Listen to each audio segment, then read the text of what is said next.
but he's back in the news today too. Ironically, I'm talking about this story. Scientists from the French Nutrinet Santé cohort, it's a large-scale ongoing study looking at associations between health and nutrition. You can check it out. Their data were sampled from 2009 to 2016 and included nearly 70,000 adults, nearly. So, correcting and romancing the data. They tried their observations. The research team collected information on diet, plus a number of other variables: age, gender, occupational status, education, and so on. Now, what they found was the bottom line finding here is that a higher frequency of organic food, I'm quoting, of organic food consumption was associated with a reduced risk of cancer. Now, I don't have all the details of the study. I don't have the methods section in front of me. So I don't know about the bias and confounders that may be operating in this study. I'm not sure. I don't know. But they claim that individuals who ate the most organic produce had a 25% lower risk of receiving a cancer diagnosis. That was during the follow-up when compared to those eating the least amount of organic produce.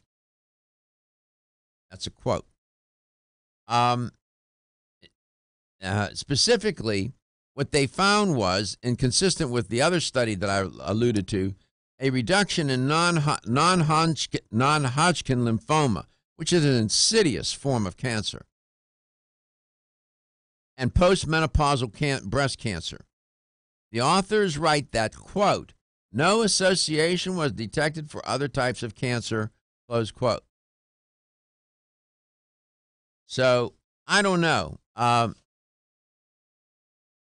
reminded of W.C. Fields. Where did he come from? The story goes that, he's on his deathbed. He was a devout and ardent, passionate atheist. I mean, he made no bones about it. And the story goes that on his deathbed, somebody, just in case, just to make sure, maybe you're better off eating organic. Maybe my guest has a thought or two about this. Neil, what do you think? Welcome to the show. I'll introduce you in a minute. What do you think about that? Well, organic has more nutrients, which is not just the vitamins and minerals, but the polyphenols, the antioxidants, and things like that. And they're protective. When you're talking about an association, though, and recall, it's not necessarily that accurate. But lowering your toxic burden and increasing the nutrients that allow you to detox in the liver, which is what organic foods will do, makes sense for just about everybody. Very well put. There's a fellow in Philadelphia who wants to talk to you pretty bad, so I want to put him on right away. Lenny, nice to hear you back on the show. Nice to hear your voice here soon. Go ahead, talk. Nice to hear you. Dr. Garker, how you feeling? I feel pretty good, man. Ready to come to Philadelphia for the winter. No, I'm not. Look, you stay healthy. That's I want you to, your listeners have to be healthy. Well, you pray for me then. I will. We will. All I right. have two questions for Neil. Let me give you the first one. If you break open a vitamin E tocotrienol capsule and apply it to a burn, would it be good for a burn? And the second question is, how effective are vitamin E tocotrienols for heart and brain health? Those are two good questions. Go ahead, Neil. Yeah. Well, we're not allowed to say on a label you can open a capsule and put it on your skin because the FDA has some strange rules. But that is a traditional thing that people will put vitamin E on their skin, and if we put it loose in a bottle instead of a capsule, we could tell you that. But we can't tell you that if it's in a capsule. Welcome to modern regulation. Tocotrienol. Well, you can infer what you will from what he just said. You don't want to put him on the spot.